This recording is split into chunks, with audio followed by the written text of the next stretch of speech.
Yeah. And why do we feel like there Well, seems to be like a hyper well, focus? because at one point that was actually the case, Got you. right? We were not allowed on those courses. So Hmm.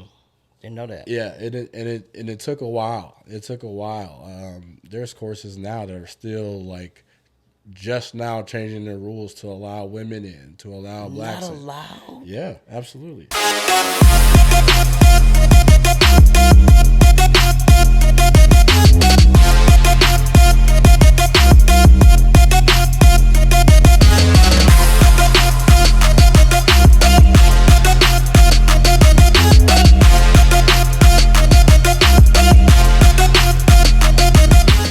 Hey, so welcome back to another episode of the What's Your Motor podcast. Today, I have a guest. We've been hit and miss a little bit. We had a little miscommunication. I'll take fault in that a little bit in terms of clarity. But hey, All it's just good. great to actually be able to be here with my man today. He's heavily involved in golfing. He and I kind of know each other through basketball, a lot of basketball. Those that know about the Sunday Breakfast Club and things like that. But I'm really, really intrigued today to learn a lot, and for you guys to learn a lot in regards to what he's doing in the golf space, with his training, his academy, helping the youth, and just what it's like being a husband, a father, in this space as well. So please welcome Mike Bradley to the What's Your Motor podcast. Thanks, man. Thanks for having me. Thank you so much for being here today, man. Really appreciate you for stopping by. I know you're a busy guy. I know it's golf season too. Yeah. So it's a lot going on. So it's some nice weather today, though. I'll tell you that. Yeah, it's gorgeous, man. And I got my son's birthday coming up, and we're doing a little party for him today. Okay. But if it wasn't the birthday, I'd be on the course. You'll be on the course. Okay. Man, I really, really appreciate you coming in today, then, because you got the little man B day and things like that. Shout out to him. Yes, and it's perfect weather for golfing. Yeah, I mean, in Wisconsin, honestly, Wisconsin weather is so tricky and unpredictable. But as soon as it hits like 45 to 50, uh, guys are out there. Guys are out there. Courses are opening up, Okay. and so the guys that are really into it, they'll just throw on a hoodie or a quarter zip and get out there around 45 degrees. 45 degrees. Yeah, That's still kind of chilly. I am one of those guys. Oh, okay. That's So okay. yeah, I'm one of those guys, but yeah, it just goes along with like your addiction to the game and just wanting to get out there. Obviously, coming off the winter, you just want to get outside and do something. So Gotta scratch that itch, right? yep, Okay. exactly. So, for starters, though, just to bring it back, tell us a little bit about like where you're from, your upbringing, and things like that. Yeah. So Milwaukee, Wisconsin, born and raised, North Side. Um, so I went to Nicolay for high school. Okay. Right. So that was in Glendale, and but I grew up in Milwaukee at the same time. So I Gotcha. kind of feel like I had best of both worlds. Okay. But yeah, so I did that. In high school, my main sports were track and basketball. Okay.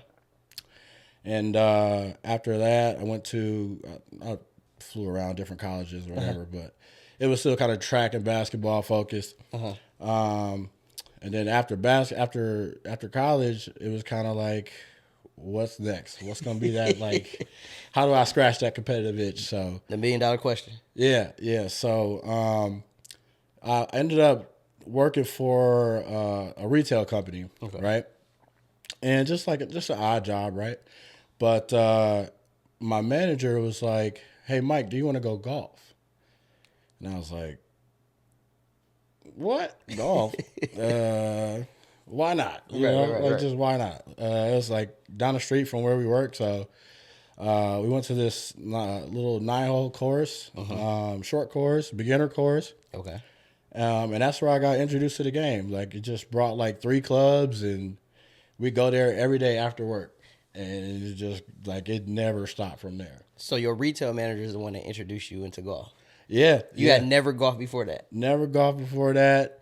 I had a family friend who golfed, but I never got to the point where I went also. So Okay. So when you went out, right? Okay, listen, because this is all educational for me. I've been Yeah. having Yeah. a lot of my buddies that I play ball with, a lot of my friends they already playing. Everyone asks to go play golf, and I'm like, especially me getting hurt and stuff in basketball, Right, like you need right. to just come to the golf course. Yeah. But I know nothing.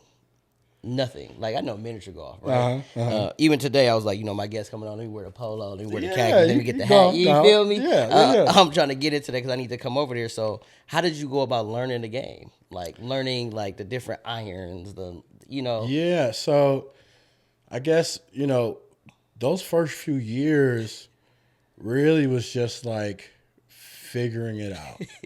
Like you just kind of took a couple clubs, and my manager like explained like the differences between the two a little bit, and how far each one will go, things like that. But as far as actually playing and swinging, like no instruction. None. Nope. It was just like get on the course, swing it, and see what happens to the ball, and try to make adjustments from there. Right, which is a little counterintuitive to what I'm doing now, Right. but I still kind of value that, like value being able to, especially being an athlete before that is like Right. just go be an athlete, like just go figure it out a little bit, Right. if you just same with basketball, if you're just in there in the gym and trying to figure out different moves and stuff like that, you may not have a coach right there with you. You just kind of working on stuff and figuring it out as you go. So I think that so that's crazy, like you saying, just trying to figure it out, right? So I used to play baseball when I was young. So me, when I'm thinking about swinging, I'm thinking about swinging like a baseball, but like Sure. swinging like a baseball bat. Yeah. But it's totally different, right? The technique and There are some similarities Okay. that you can definitely bring over. I watch a lot of baseball guys videos on Instagram, and these guys can hit it a mile when they're playing golf. So there's definitely some similarities. There's some subtle tweaks that you got to make to your posture and mechanic wise, things like that. But honestly, man, it actually is pretty similar. You're just like you're just going from swinging across your body to like tilt it down. But yeah, no, it's actually you can pull from other sports in golf for sure. Hand-eye coordination, things like that. So yeah. so when so you went out for the first time with like you said, your retail manager, things like that. Did you continue to go, and then when did you see kind of like your progression as you went about it? Yeah. So I played a lot, played every day. Yeah, it was kind of hooked right on for me. We job wise, I kind of jumped around a little bit, but golf was always kind of there. Okay. And it was a hobby at that time, but it was definitely a passion. Gotcha. So I was working in the fitness industry up until about 2020. Okay. COVID. Got you. Right? So gym closed down due to COVID. We lost our jobs. And before I applied to the next place, I was like, let me sit down and think about what I want to do, what I'm passionate about, golf. So that led me to start working at Dick's Sporting Goods in the golf department. Okay. That's where like the professional side started. Did you find yourself like learning? So then as you were working? oh God, yeah. So there was a desire within to do that. Got you. But it was also required for the position, right? There's aptitude tests. There's Gotta have some kind of knowledge, right? Training, certification, product knowledge. Whoa. That whole thing. You had to get certified? Yeah, absolutely. So in those positions where you're selling golf equipment, you're working on golf equipment, you certainly need your product knowledge to be able to sell a golf club because there's different kinds for different people. Got you. So you need to be able to fit people to the right clubs for them. And then club repair as well. You need to be able to know how to fix it and stuff like that. So I did all of that for 3 years at Dick's Sporting Goods. How does a club get? And I mean, like I said, I'm coming in just straight raw. So like, how does a club get messed up to where it has to get repaired? Is it the bottom piece there? Yeah. So the typical repairs are on the grip. Okay. So the handle. Okay. Because that wears over time. Okay. So you just need to replace those. and it's based on how often you play. But someone like me, I replace my grips like 3-4 times a year. And you're a lefty, but you swing right. Yeah, I that seen was the other I thing seen too. that. So when I started, my manager was like, "Let's go golf." I was like, "Well, do you have any lefty clubs?" He's like, "No," but I was like, "Well, golf is so foreign to me anyway. I'm gonna just learn righty. What? I'm gonna just learn righty." So you just decided to go right because I know you're a lefty from when we play ball. So when Yeah, I seen you yeah. like swinging right, I'm like, man, I'm like, he must be right-handed in real life. You know what I'm saying? No, I'm a true left-hander, left-handed, left-footed.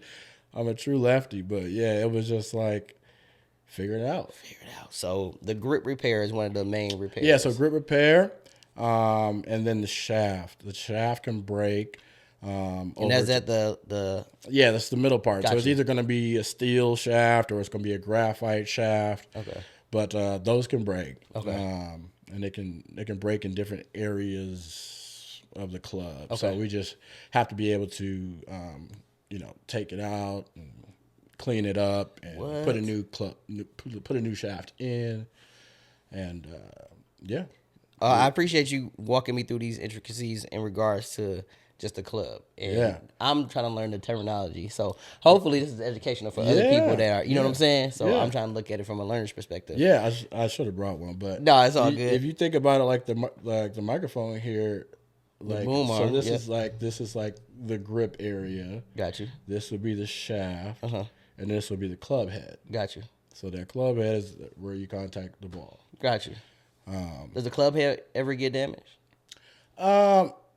Not often. Okay. In certain clubs, they do because you have irons and you have drivers, and the club head and the driver can break over time because that club you swing the fastest, so it's got the most impacted area. Got you. So yeah, we replace those as well. So, but yeah, that's pretty much it from a repair standpoint. Okay. I mean, if you can get pretty deep into the weeds of like, which shaft you need and which head you need. Got you. Stuff like that. Okay, And different grip sizes. Got you. Yeah. And you said we have irons and we have drivers. Those Yeah, are the so- main. Yeah. So irons, drivers, a putter. Okay.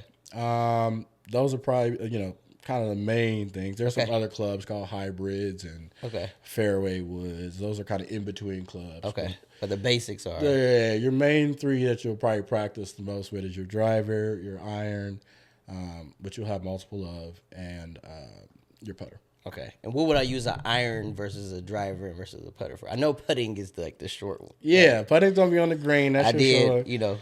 You use the same one in mini golf. There we go. Yeah. That's my space. Whether it's Yeah. Fun World years ago or Yep, the one yep. place. Yeah. That's where you learn how to do that. Just so that's your putter. Uh-huh. Irons have a steel shaft, or they might have a graphite shaft, but those are kind of your in between clubs. Those get you to the next shot and to the next shot until you get on the green and use Gotcha. your putter. The driver is your tee shot, so that's where you start the hole with. On most holes. Okay. So Like that's- if we on hole one, I would start with a driver. Yep, depending on the course you're at, too. Okay. Because there's a lot of different course makeups where you may play a short hole first. Okay. And so you don't need the ball to go as far, so Okay. you're just going to use one of your irons. Got you. Okay. Thank you for that because I told my wife that I want her to buy my first pair of clubs so then I can Yeah. get out there. Yeah. But then I don't want to get some that's too cheap. But as far as a beginner, does it really matter? Yeah, so that's a great question. I was literally helping a guy yesterday get his set of clubs, and the same question kind of came up. There's two school of thoughts. You can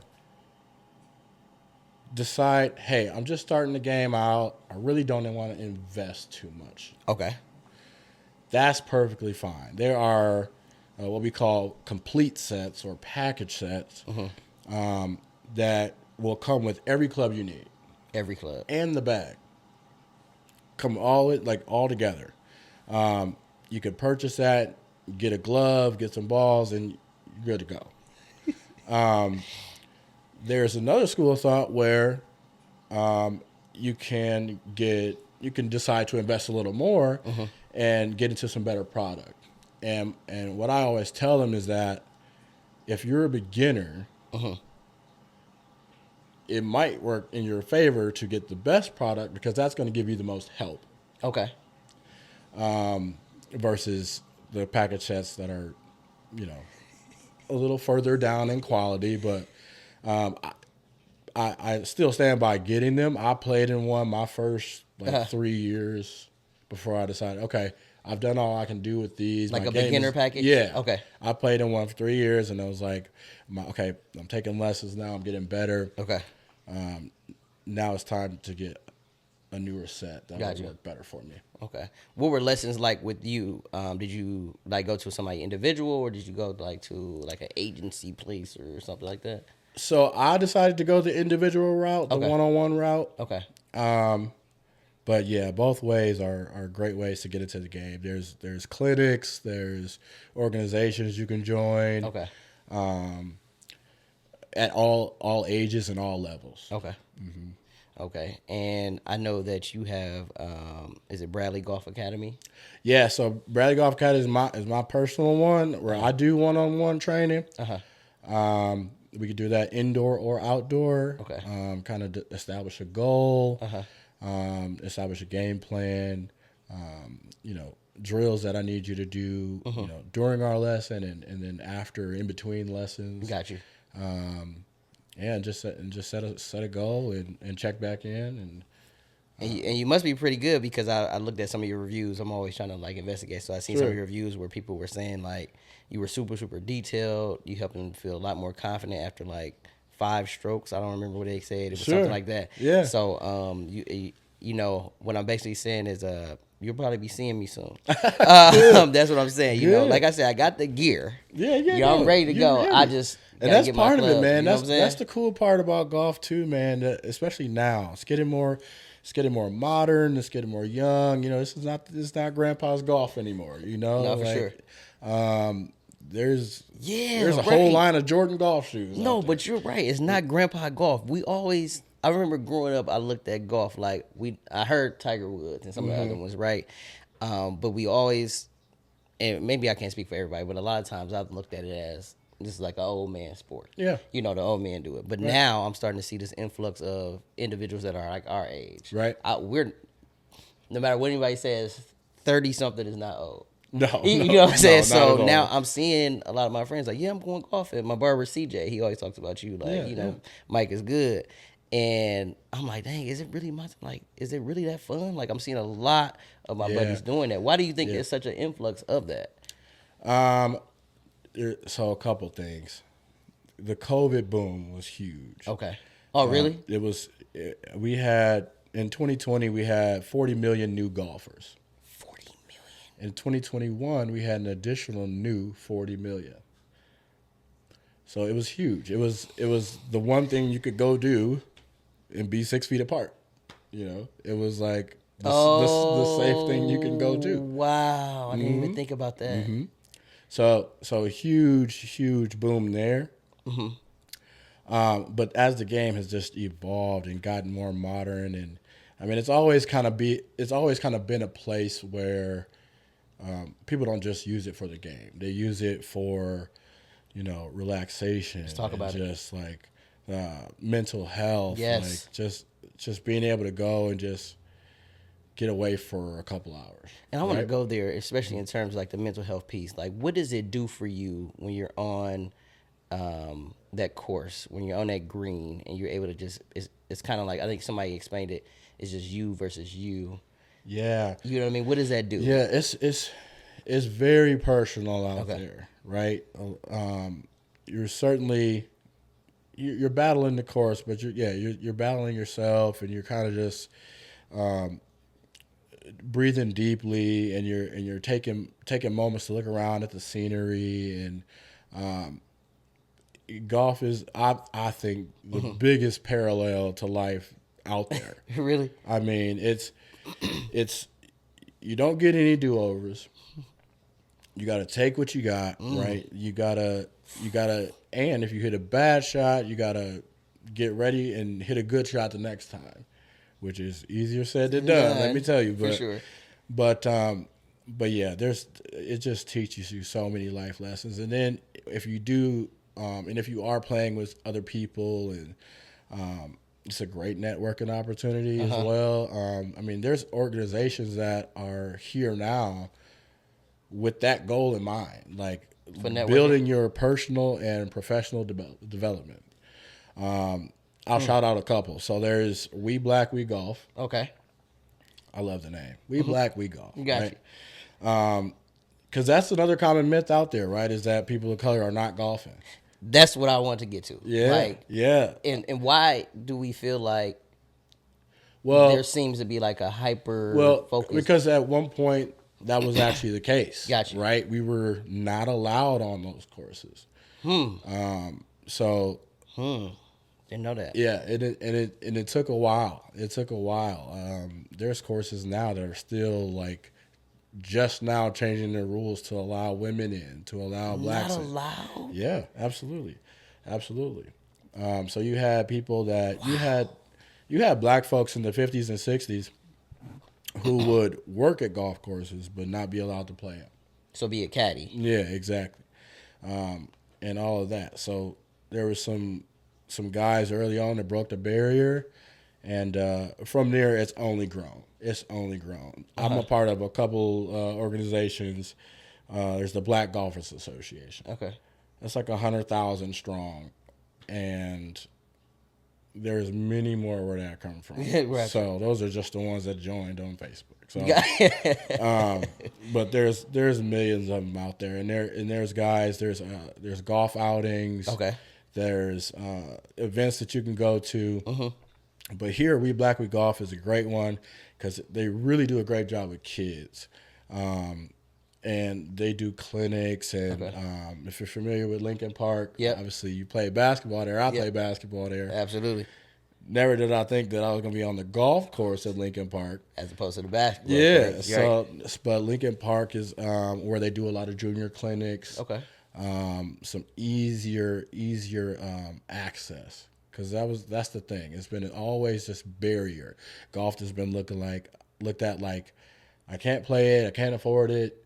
I'm not supposed to be there. It's supposed to be this sophisticated game, right? Exactly, and there's sophistication to it, right? No, for sure. And it's just that we didn't really know how to get started, and for us, it's so easy to pick up a basketball and go to the park. Football, right? But golf, there is sort of that need to be a bridge, someone to be a bridge, and that's kind of my mandate. Is to be that. Like, I want to get everybody in Milwaukee golfing. Got you.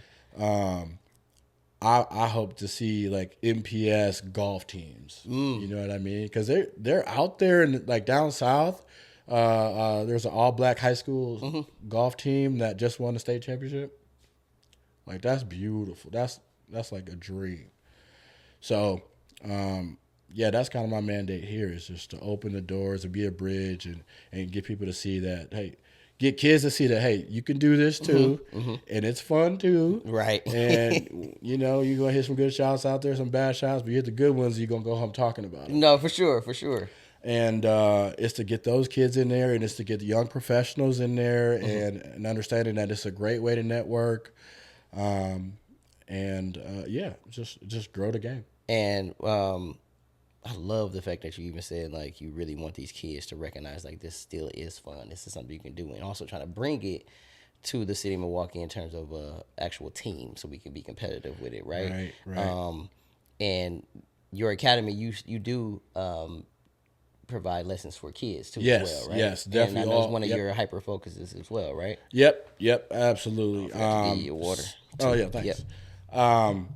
Yep. Definitely do kids as well, and I make it really easy for them. And just with kids, man, you just got to get them to understand that this is fun, right? And teenagers too, right? Because it's like I got a teenager too, and it's like, all right. What do you want to do? Right. Do you want to sit on the video game, or you want to go do something? Right. And then it's like, well, let's go try golf. Try golf. And I got a 16-year-old son who just started his sophomore year at Waukesha South. Okay. And my whole goal was for him to find it enjoyable. And he's hooked. He's hooked. He's hooked. And he's played well and he's not played well, but he loves it. Gotcha. So that's kind of like the first kind of goal there is to get him introduced to the game. We use like fun props and Gotcha. and fun games that we can play like reward based stuff and just to get them used to the equipment. Gotcha. And also tell them about the game in general. What are the rules and The history a little bit. Yeah, the history and the kind of the ethics around it too. And I know like you were mentioning earlier how golf is like you said like the best parallel to life, right? And especially for us adult men, but do you feel the same way in terms of like for the mental health and the mental aspect and the mental thought and perspective for the young people as well? It can be just that, impactful. Yeah, I really do believe so. Now more than ever, like mentorship is so important, and why not use a vehicle like golf to, to instill those values, those parallels, like taking your time, Thinking it through, and working hard, and things like that. Because I know one thing when I'm thinking about golf, as you were just talking, a lot of our children and even some of our adults are still battling with impulsivity. So being impulsive when they want to react to something, right? Yeah. And in golf, we hit you. Well, I'm not there yet. When they hit and you hit the ball, you see where it lands, and then you have to actually take some time to process that to move on with your next step. Yep. And I think that to be something that's extremely valuable for our young people because they can see something, digest it, try to remove their feelings from it, and think logically, right? Yep. Would you say that's something that golf can provide? Oh, absolutely. Yep. That you hit it right on the net, and I think there are, and that journey never really stops. For sure. What I mean? For sure. Like there's, I watch guys on the PGA Tour who are dealing with their frustrations, and that's why you see guys that are developing teams of mental health therapists and performance coaches and things like that to help them navigate through the game. And Professionals. And what it does for them personally. Yeah, and that's professionals. And what it does for them personally too. Being able to just unlock a sense of calm and I want to say like kind of like this centeredness. Okay. Will help you perform better. So they go hand in hand. Right. Yeah, they definitely. But that says a lot, like, because I know you are deeply associated with the PGA now, right? Yeah. So I just became a PGA associate, and we have We have different organizations within the PGA that kind of extend those olive branches. So we have like PGA Works and PGA Outreach. Okay. So these big organizations are understanding the value of making the game more inclusive, and there's an event that they host called the PGA Works Collegiate Championship, right? Okay. And this championship is all the college golfers from HBCUs, all the best ones, compete for a championship. This year I had a privilege of going to it because it was actually up in Sheboygan, Wisconsin, at one of our premier courses in the state. Okay. So, What? Yeah, things like that exist, and not many know. And a lot of people. That's why I'm glad you came on. You are educating me, so I can be more involved and I can be more attuned and tapped in, man. Yeah, I never knew that. Yeah, and they give out scholarships. There's a lot we can tap into there. For people to get kids into the game, minorities into the game, both as a player and as someone who wants to eventually maybe become a professional in the industry. So, wow, Man, I mean, I'm learning a lot. So right now, I'm your student. You know, I'm asking the questions, but I'm also just like thinking in terms of youth and in terms of adults and things like that. And for you to mention that even these professional golfers are utilizing or creating this team, the supportive team to help them, um, you know, like you said, calm themselves and, you know, the mental aspect of it and what golf already does for some of the individuals that were kind of like we're doing it right now for recreation and things like that. That says a lot because that calmness and that mental aspect that has become extremely proliferated now. You know, we talk about that a lot now. And golf is this actual vehicle, like you said, to be able to help with that.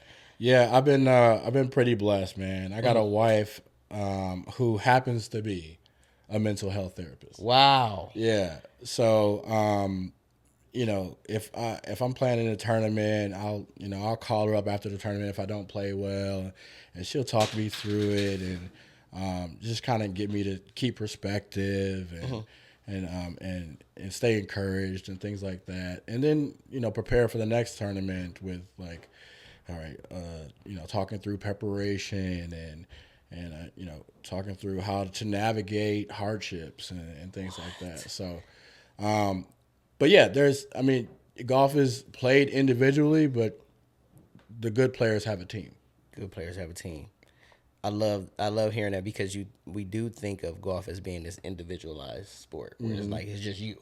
Yeah. It's just you, that ball, that club, and the green, right? Against, you know, whoever else is out there, but it's just when you're out there, it's just you. Yeah. But you saying that you have a team. Yeah, it is just you out there, but everything you do out there is going to be because of your team.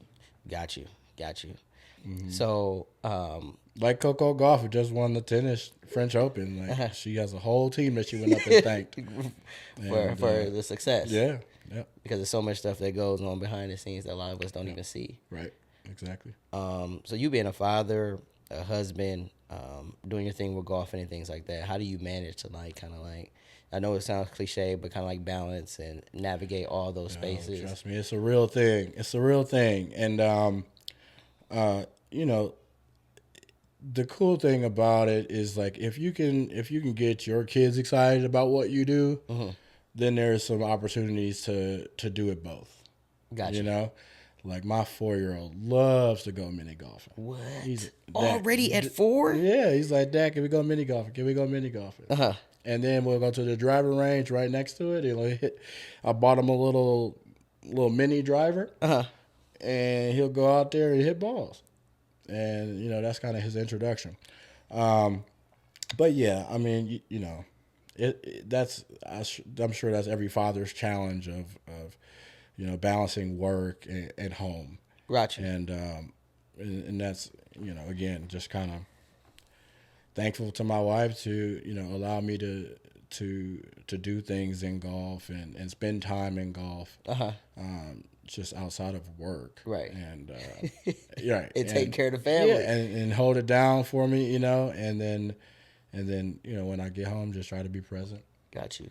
So is golf your way of, like when you get to go away and do golfing, right? Does that help you mentally in terms of just your life in general? Or do you do other things like exercise and ride the bike? Yeah, exercising. Like what do you do? Yeah, I, when I was working at the gym, that was good too. But yeah, definitely golf is my outlet. Like it just happens to be what I do for a living, but it is still my outlet as well. It's still my hobby as well. Right. And then I was a musician for a long time. So I didn't know that. Yeah, so I actually went to school for music. What? Yeah. So I went to school for music production. Played the piano since I was 6. Played the piano in the church. Really? Yep. So they always say the lefties are creative.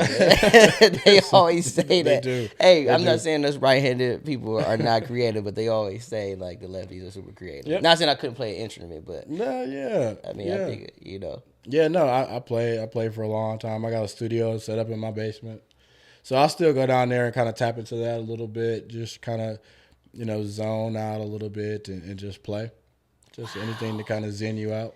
And it's crazy, and I don't want to sound crazy, but it kind of defies a lot of the mythical things that, you know, growing up in our society, a lot of times Sure.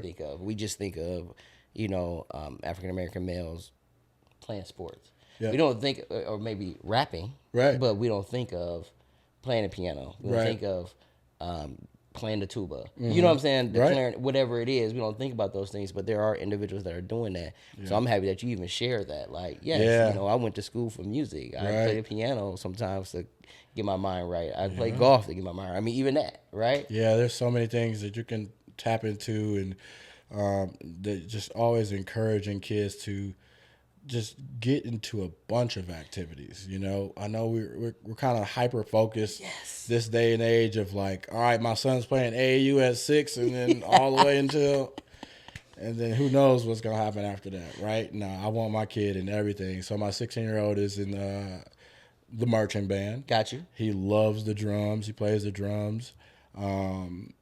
So stuff like that. My 4-year-old's in swim lessons, and just tapping into different things. Something different. And it's kind of like investing, right? Where you want to diversify your portfolio.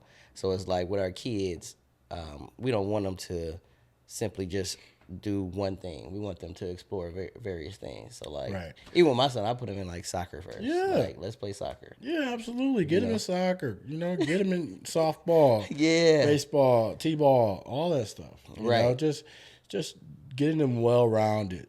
Uh-huh. And my whole thing is just kind of getting them ready for life, right? Right. And that's another reason why golf is so great. Like, I love that my teenager is playing golf right now, because there's so many curveballs that golf throws you, and I'm like, you're good. This is your perfect classroom for life as an adult. Do you see, because he's been playing for how long now? Because he's 16, right? This is his first year. He just finished his first year playing. So from the beginning to, up until him just finishing or whatnot, have you seen like a mental progression? Like, have you seen him become more resilient, or, you know what I'm saying? Yeah, it's definitely, it's a slow roll. No, for sure. It's teenagers, so it's a slow roll, but yeah, no, definitely his scores increased, and the only way your scores increase is if you're practicing and you're figuring out how to navigate when it doesn't go right. Got you. It's the only way to get better. So, a good golfer doesn't just hit every shot perfect. A good golfer recovers well. So, getting him to do that and understanding that he can take that right to life. Recovers well. And we have to do that on a regular basis, right? Yeah, for a long time. But even the pros, like they recover well. People that are successful in life, the people that have tried to do businesses and failed, and then now they succeeded. They've recovered well. They've recovered well. Wow, that's crazy. So what are your plans for, do you have anything moving forward in terms of like the academy? I know you're doing your lessons. I know you want to branch out. So I'm in a kind of a unique position. So you have the PGA side. Okay. And then I'm also working as the sales manager for PGA Tour Superstore. Okay. It's located in Brookfield. It's a retail spot. Yeah, I seen that. Giant place. It's got clubs everywhere, and it's got places you can practice and places you can do lessons. At the store? Yep. So I encourage everybody to come out there. Yes. Shameless plug, but but yeah. So but what I was gonna say was that in my position, my mandate is driving sales, driving traffic to the store. One way to do that is with events. So I can create any event and it'll happen there. My goal is to do a few clinics this season, having kids at the store, learning the game. There's already some clinics that we do, but I kind of want it to be a little bit more minority focused and women focused, just to get people, out and into the game. Yes. So I definitely want to do a couple clinics there. I got some special people lined up to help out. Okay. Through some connections I made. I was like yesterday. I helped NBA player purchase a driver. I can't name him. No, for sure.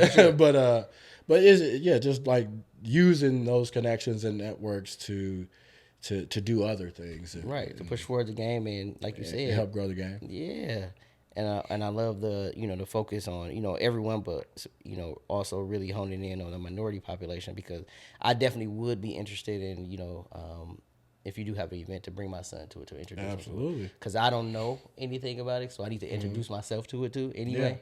So I would love for him to come out there. And then speaking really quickly about like NBA players, even we start seeing that influx for a Oh, while. I mean, yeah. J.R. Smith and Yes, Steph yes. Curry and all those things, which is Yeah. kind of influential to Oh, it's some of the younger kids, huge. right? Oh, Have you it seen that impact? Have you is. felt that Yeah, impact? yeah. It's huge. It really is huge. You got guys.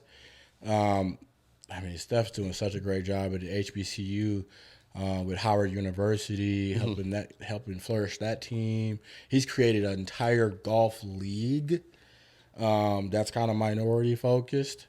And so, yeah, those guys have got young black people wanting to golf, wanting to try it. We got a couple golf venues here. So there's one in Franklin called Lux. I've heard about it. I see videos all the time of people on date nights, black folks, whoever. They're at Lux and they're playing golf. And I didn't think I'd ever see that in Milwaukee.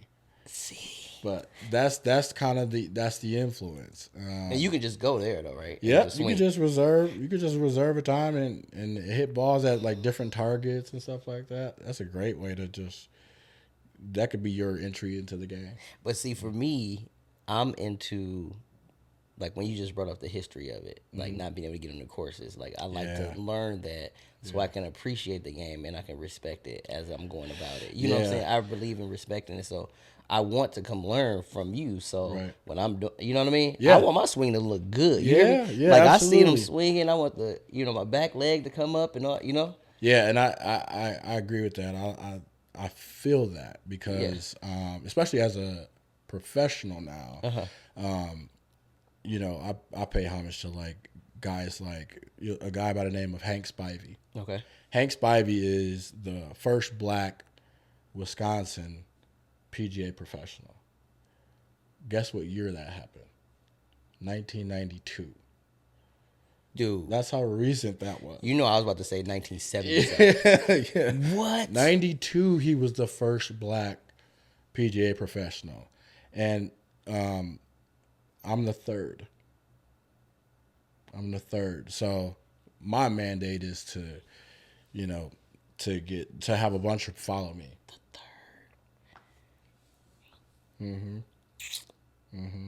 So That's deep.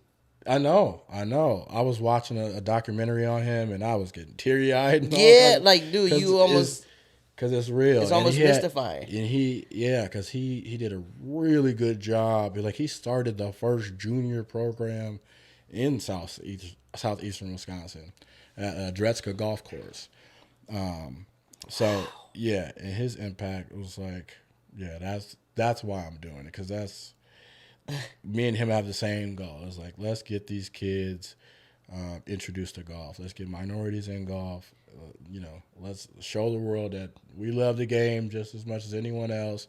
And but yeah, Man, I mean, you kind of. Because my final question was going to be, what's your motive? Yeah. Sorry. You kind of bled into that, but Yeah. if you could expound on that a little bit. Yeah. My motive is to help grow the game, man. It's to I genuinely want, like, I don't care what color you are. I want everybody golfing. For sure. But I definitely want to put a hyper focus on underserved, underprivileged people, and getting them being that bridge for them to get into the game. Got you. Because have you seen, like, I know we're starting to get a lot of African American young men, trying to get them interested. Have you seen, like, some Hispanic individuals and Middle Eastern? Yeah. So you not as much. Okay. I would say, being at PGA Tour Superstore, I can see like what our client base is. Right. And I don't see it as much as I'd like to, because that's definitely a minority group too. So, Right. but yeah, they're out there. Okay. They're out there. And so that's what it's about too. It's just like, For sure. how many more people can we get? You know, yeah, that's kind of the To mandate. jump on board. Yeah. And then really quickly, when we're thinking about like the amount of clubs that we have here, right? Like in terms of, you usually see that in the outskirts of the city, like So the suburban areas, because I don't know of anything like you said, like yeah, the so Milwaukee they're area. closer than people think. So I got the Milwaukee County hat on. Shout out to them. So so Milwaukee County has, I want to say like 13 courses. So and they're categorized, kind of based on skill level. But you got courses like noise. Okay. That's right there on 86 and Good Hope. You got courses like Curry. That's right there on Mayfair Road and Capitol. You got Brown Deer, which is just off of I used to be a Green caddy Bay. there. Did you? Wow. Okay, well, let me take a step back. I went there to caddy because in the summertime, Yeah, remember, yeah. they used to be like the kids' job, like go caddy. Yeah. I must have signed up late or something, so I got there, and they were like, "If we need you, we'll need you. Otherwise, they give you $30 for the day." Oh, So yeah. I didn't get to go out on the course. You were like an alternate. So I think if I would have had that experience to walk there, be an actual caddy, I think I would have had a different. Oh, you'd be idea. playing golf. You'd been playing golf every day since. You think that's beneficial for young people to be Yeah, caddies? that's a really cool young job to have. I'm trying to get my son to go. He's a job searching right now. I'm like, you should go be a caddy. A caddy. Go caddy. Yeah, absolutely. You learn the game a lot. You talk to people a lot, and you start to navigate and see how they navigate the course, and that's definitely a good entry. And good exercise, right? And, oh my God, yeah. Those bags, they can get up there, like 75 pounds, something like that. So good exercise too. You know, you're outside and Man. Dude, I appreciate so much of your insight. I got so many more questions that, like I said, I'm going to have to connect with you so I can get some one-on-ones. yeah, definitely. Especially with this summer being here. How can people reach out to you or connect with you? So IG, Bradley Golf Academy. Just probably the main one. Otherwise, pop in and see me at PGA Tour Superstore. In Brookfield. In Brookfield, yep. Brookfield, on Blue Mound. So I'll help anybody get into the game. I'll stop what I'm doing if you're like, hey, I saw you on the pod. Hey, I saw you from this. All right, let me stop for a second. Let me help you get into the game. No, for sure. And trust and believe, your name has come up a variety of times since I've been talking about golfing. Oh, cool. And like I said, CJ is my barber, so he always talks about you and things like that. Good. So, yeah, so big shout out to you. I appreciate you for coming on to the pod, providing this information. It's educational for me. I'm not trying to be, I'm not trying to take away everything because it's for them. Sure. But it was definitely for me too. Yeah. You know what I mean? No, thanks for having me. I appreciate it, man. No, I appreciate you. So until next time, what's your motive?